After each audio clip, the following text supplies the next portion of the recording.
नमस्कार, capital TV का खास शो राहुल का अग्निपथ देख रहे हैं आप। मैं हूं आपके साथ पूजा। राजनीतिक गलियारों में इन दिनों केरल की वायनाड सीट और उत्तर प्रदेश की रायबरेली सीट चर्चा का विषय बनी हुई है। लोकसभा चुनाव में इन दोनों ही सीटों से राहुल गांधी ने जीत हासिल की है। दोनों ही सीटों पर जीत दर्ज करने वाले राहुल के सामने अब सबसे बड़ी चुनौती एक सीट को चुनने की है, जिसको लेकर राहुल गांधी काफी ज्यादा कंफ्यूज्ड है। जनता का आभार करने रायबरेली के बाद राहुल गांधी आज वायनाड पहुंचे। मलप्पुरम में जनसभा के दौरान राहुल गांधी ने कहा कि वायनाड सीट छोड़ो या रायबरेली, ये मेरे लिए धर्म संकट है। इसी के साथ राहुल गांधी ने यह भी कहा कि मोदी की तरह मुझे भगवान से गाइडेंस नहीं मिल रही है। मैं साधारण मनुष्य हूं, वायनाड या रायबरेली का फैसला मुझे खुद ही करना होगा। मेरे लिए देश की गरीब जनता ही मेरी भगवान है। मैं जनता से बात करूंगा और फैसला लूंगा। तो वायनाड सीट को लेकर राहुल गांधी कौन सी पिच तैयार कर रहे हैं, बताएंगे आपको। मेरे साथ स्टूडियो में मौजूद हैं कैपिटल टीवी के एग्जीक्यूटिव एडिटर राजीव जी। सर, आपका बहुत बहुत स्वागत है। धन्यवाद। कल जिस तरह से राहुल गांधी ने रायबरेली में बयान दिया, प्रियंका गांधी की तारीफ की, क्या लगता है राहुल गांधी अपनी सीट वायनाड छोड़ देंगे और प्रियंका गांधी को वहां से उतारेंगे? देखिए, राहुल गांधी ने जो बातें कही, क्या कि धर्म संकट की स्थिति, जिस व्यक्ति का धर्म ही नहीं है उसका धर्म संकट कैसे हो सकता है। हाँ, ये बात है, संकट की स्थिति राहुल गांधी के लिए है। और निर्णय की जो बात कही जा रही है, राहुल गांधी बार बार कह रहे हैं मुझे निर्णय लेना होगा, हमें ईश्वर से कोई संकेत नहीं लेना है, जनता से बात करनी है। ये राहुल गांधी आज तक अपना निर्णय खुद कुछ लिए हैं? वायनाड सीट से जब चुनाव लड़ने की बात आ रही थी और जब पूरे कांग्रेस के नेता बैठे हुए थे, सब लोगों ने कहा कि आप एक ही सीट से चुनाव लड़ें और उत्तर प्रदेश से लड़ें, चाहे आप अमेठी चुन लो या फिर रायबरेली चुन लो, दोनों में से कोई एक सीट चुन लो जहां से आप चुनाव लड़ सकते हो। लेकिन राहुल गांधी उस समय भी कंफ्यूज थे और उन्होंने खुद से निर्णय नहीं लिया, बल्कि इनका निर्णय इनके चापलूसों का वो गैंग लिया कि देखो, रायबरेली में या अमेठी में, दोनों ही जगह पर आपके लिए चुनाव जीतना मुश्किल है। क्यों लग रहा था कांग्रेस को, क्यों कांग्रेस पार्टी के लिए यह मुश्किल लग रहा था कि वहां अमेठी से ये चुनाव हार जाएंगे और रायबरेली में भी निश्चित नहीं है, क्योंकि इन लोगों को उस समय तक ये अनुमान था कि उत्तर प्रदेश में भारतीय जनता पार्टी पिछले बार से बेहतर प्रदर्शन करेगी और फीडबैक ऐसे ही मिल रहे थे कांग्रेस को। और साथ ही अमेठी पर जब सर्वे हुआ तो समाजवादी पार्टी ने भी वही बात बताई कि अमेठी से लड़ना राहुल गांधी के लिए सुरक्षित नहीं होगा।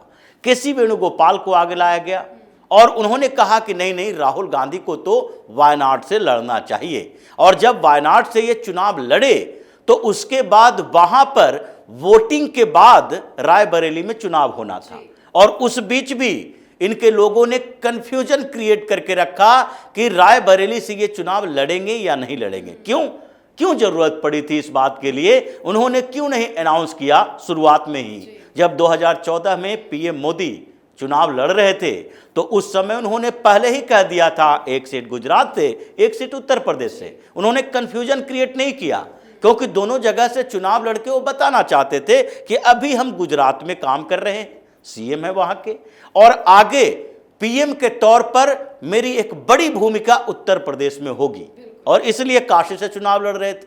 लेकिन राहुल गांधी तो इतने कंफ्यूज थे कि इनको लग रहा था कि जैसे ही पता चलेगा वायनाड की जनता को कि ये दोनों जगह से चुनाव लड़ रहे हैं तो वायनाड छोड़ देंगे, वैसे ही वोट नहीं देगा। ऐसे ही मुद्दा वहां उठाया जा रहा था। एनी रजा बार बार कह रही थी कि ये भगोड़ा व्यक्ति है, अमेठी से हारा तो वायनाड चला आया, अब वायनाड से चुनाव लड़ रहा है, फिर से एक बार अमेठी या फिर रायबरेली से जीत जाता है तो फिर ये वायनाड को छोड़ देगा। बाहरी का मुद्दा वहां पर चल रहा था और इस बीच जब वहां वोटिंग हो गई तो फिर इन्होंने रायबरेली से चुनाव लड़ने का फैसला लिया, और वो भी अपने चमचों की सलाह से। इसलिए सेल्फ डिसीजन की बात तो राहुल गांधी के लिए की नहीं जा सकती। ये दूसरे लोगों के प्रभाव में रहते हैं। जितने मुद्दे राहुल गांधी ने अब तक उठाए, ये खुद का नहीं है, दूसरे का प्रभाव है। चाहे वामपंथी गुट के प्रभाव में आकर इन्होंने आर्थिक सर्वेक्षण की बात की, इन्होंने मुफ्तखोरी की जो बात की, ये केजरीवाल के जैसे राजनेता जो हैं एंट्री मारे और मुफ्त की चीजें देकर लोगों को लुभाने की कोशिश किए। यहीं से कुछ फीडबैक मिला और इसके 2-4 जो बैठे हुए सलाहकार हैं उन्होंने कहा कि मिक्स कीजिए, एक तरफ तो गरीबी की बात कीजिए, बेरोजगारी की बात कीजिए, गरीबों को ज्यादा देने की बात कीजिए, आर्थिक सर्वेक्षण कारपोरेट के खिलाफ मुहिम चलाइए और दूसरी तरफ केजरीवाल स्टाइल ऑफ पॉलिटिक्स से कुछ चुराइए, क्योंकि मुफ्त की चीजें लोगों को पसंद आने लगी है, इसलिए ये खटाखट का वादा किया और वही खटाखट आज इनके लिए मुसीबत बनी है। हर जगह पर कांग्रेस के नेताओं को इसका सामना करना पड़ रहा है, क्योंकि उन लोगों को या उन महिलाओं को जिन्होंने कांग्रेस को वोट दिया इस आधार पर कि 1 लाख रुपए अकाउंट में आ जाएंगे हर साल, उनको उस समय भी पता नहीं था कि सरकार बनने के बाद मिलेगा या मिलने के लिए संभावना है कि नहीं। आज भी पता नहीं है कि सरकार के लिए वादा किया था या फिर यह वादा किया था कि चुनाव में हमें वोट दो, कांग्रेस अपनी तरफ से पैसे देगी। वो तो भोली भाली महिलाएं हैं जिनको सिर्फ ये दिख रहा था 1 लाख रुपया हर साल मेरे अकाउंट में आएगा। 8,500 के करीब और 8,500 रुपया कमाने के लिए एक सामान्य व्यक्ति को 8 घंटे की नौकरी करनी पड़ती है। तो 8 घंटे की नौकरी से निजात मिल जाएगी। जैसे फ्री सर्विसेज जो बसेस के लिए दिए, उनसे महिलाओं को लगने लगा कि हमें कहीं जाना है, आना है, घूमना है, टहलना है, पैसे तो नहीं लग रहे, 50 रुपया तो दिन में बच जा रहा है। ये सामान्य लोगों की अपनी सामान्य सोच है, जिसे राहुल गांधी के टीम ने किसी तरीके से उन लोगों को बरगलाया। और ये राहुल गांधी की सोच नहीं थी। राहुल गांधी की सोच इतनी ही हो सकती है कि ये हिंदुस्तान के कॉन्स्पिरेटर के खिलाफ ये कुछ नहीं बोल सकते, बल्कि उसके झांसे में आ जाते हैं जिन लोगों ने सलाह दी कि तुम जाओ विदेश में, यूके जाओ, यूरोप जाओ, अमेरिका जाओ और कहो कि भारत की डेमोक्रेसी खतरे में है। ये कौन सा एक बेवकूफ आदमी ये सोच सकता है कि विदेश में जाकर अपने देश के बदनाम करने की कोशिश करें, क्योंकि सिस्टम जो होता है वो सरकारों से नहीं बनता, ये परंपरागत तरीके से बना होता है। और उस सिस्टम के खिलाफ, उस देश के खिलाफ जाओगे तो आगे तुम्हें भी उसी समस्या का सामना करना पड़ेगा, जैसे केजरीवाल ने एक सिस्टम बनाया दिल्ली में फ्री देने का। अब आगे की सरकारों के लिए देखिए कि जो पार्टियां चुनाव लड़ रही है, मजबूरी उसकी भी होती जा रही है। दिल्ली में भारतीय जनता पार्टी कह रही है हम अब 300 यूनिट बिजली फ्री देंगे। भारतीय जनता पार्टी की तरफ से कहा जा रहा है कि हम भी अगर सरकार में आए तो ये बस सर्विस जो महिलाओं के लिए फ्री है, अब एसी बसों में भी महिला के लिए फ्री कर देंगे।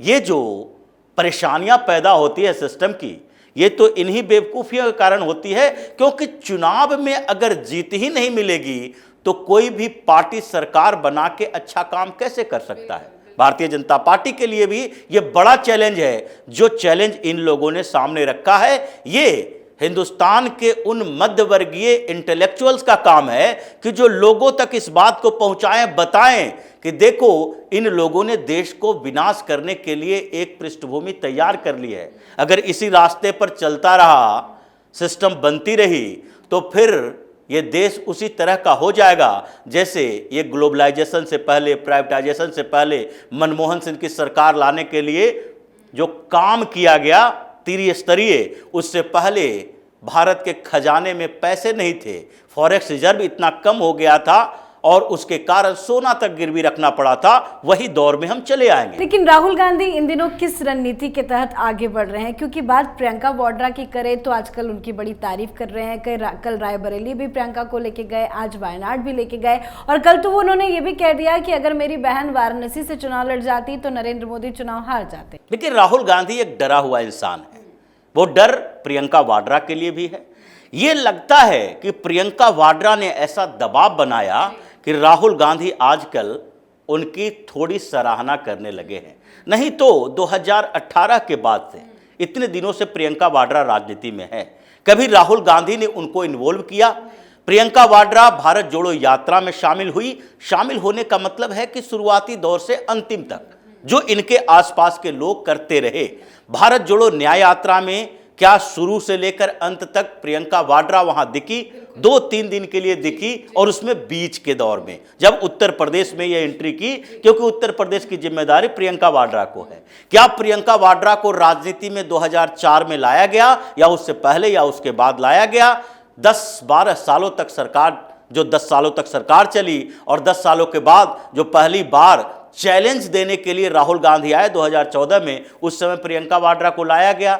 नहीं लाया गया, क्योंकि डरे हुए इंसान कि प्रियंका वाड्रा सामने दिखेगी तो फिर हमारा कद कमजोर हो जाएगा। अब इस बीच कांग्रेस के अंदर लोगों ने राहुल गांधी को कुछ राहत दी है, कहा कि आपके कारण ही 99 सीटें आ गई है। प्रियंका वाड्रा थोड़ी सी कमजोर हुई, लेकिन फिर उसने दबाव बनाना शुरू किया। उत्तर प्रदेश में सफलता, मेरी भी भूमिका है, कभी न कभी तो मेरा नाम लोगे, आगे बढ़ाओगे। तो इस बीच इनको ये लग रहा है कि प्रियंका वाड्रा को खुश रखो, थोड़ा खुश नहीं रखोगे तो हो सकता है कि आगे विद्रोह हो जाए, क्योंकि प्रियंका वाड्रा को, रॉबर्ट वाड्रा को, दोनों में से किसी को अमेठी से टिकट नहीं दिया गया। दिया जाना चाहिए था, जब दोनों मांग कर रहे थे। आज ये कह रहे हैं कि वाराणसी से लड़ जाती तो चुनाव हार जाते मोदी। तो जिस व्यक्ति को हिम्मत नहीं हुई कि अमेठी से चुनाव लड़वा दें, प्रियंका वाड्रा को हिंदुस्तान के किसी सीट से चुनाव नहीं लड़वाया। क्यों? क्योंकि जिम्मेदारी बड़ी है। लेकिन सर, अभी जो खबर चल रही है कि वायनाड सीट में प्रियंका गांधी को भेजा जाएगा, इस खबर में क्या सच्चाई लगी? देखिए, ये हो सकता है, क्योंकि वायनाड में ये जो बार बार जा रहे हैं, वहां के लोग राहुल गांधी को बेइज्जत कर रहे हैं। बार बार ये कह रहे हैं कि ये सब बड़ी बड़ी बातें मत करो। वहां का संगठन बोल रहा है कि आप जो ये साउथ नॉर्थ डिवाइड में अपना फायदा उठाए हो, और उसके बाद अब जब जरूरत लगने लगी कि उत्तर प्रदेश में कुछ बेहतर होगा, तो उसके बाद आपने सोचना शुरू कर दिया वायनाड छोड़ दें। लेकिन यहां पर वायनाड में आपकी जीत जो हुई, ये गांधी नेहरू परिवार के कारण हुई कि आप प्रथम व्यक्ति हो, यानी कि आप पैदा होते प्रधानमंत्री बनने की संभावना आप में बन जाती है। आपने पिछला बार भी लोगों को यही बताया था कि यहां सांसद का नहीं, प्रधानमंत्री का चुनाव हो रहा है। तो ऐसे में आप वायनाड छोड़ोगे तो ये सीट बच नहीं पाएगी। अब ये समझौते की नीति है कि किसी तरीके से वायनाड में प्रियंका वाड्रा को भेज दें, और वहां पर रायबरेली की पृष्ठभूमि तैयार की जा रही है कि यहां पर प्रियंका वाड्रा को साथ लेकर गए, और फिर बताया कि देखो आगे वायनाड जो है वो गांधी परिवार के किसी व्यक्ति के अंदर ही रहेगा, वो बाहर नहीं जाएगा। हम किसी दूसरे उम्मीदवार को यहां से नहीं उतारेंगे। लेकिन असंतुष्टि है, केरल के अंदर असंतुष्टि है, और पिनरई विजयन पर जो दबाव बन रहा है कि आप असफलता की जिम्मेदारी लें और मुख्यमंत्री पद से इस्तीफा दें, उसमें कांग्रेस की बात उन्होंने की कि कांग्रेस, जिसका उदाहरण दे रहे हो, कांग्रेस क्या हिमाचल प्रदेश के मुख्यमंत्री को हटा दिया? क्या कांग्रेस ने तेलंगाना या फिर कर्नाटक के मुख्यमंत्री को हटाया? वहां तो कांग्रेस की बुरी तरह से हार हुई है, सरकार रहते हुए सीटें नहीं मिली। तो ऐसी स्थिति में अभी जो केरल का सिचुएशन है, इस आधार पर बना है कि वायनाड से वो छोड़ के आए, उपचुनाव हुआ तो कम्युनिस्ट पार्टी पूरी ताकत लगा देगी, एनी रजा पूरी ताकत लगा देगी।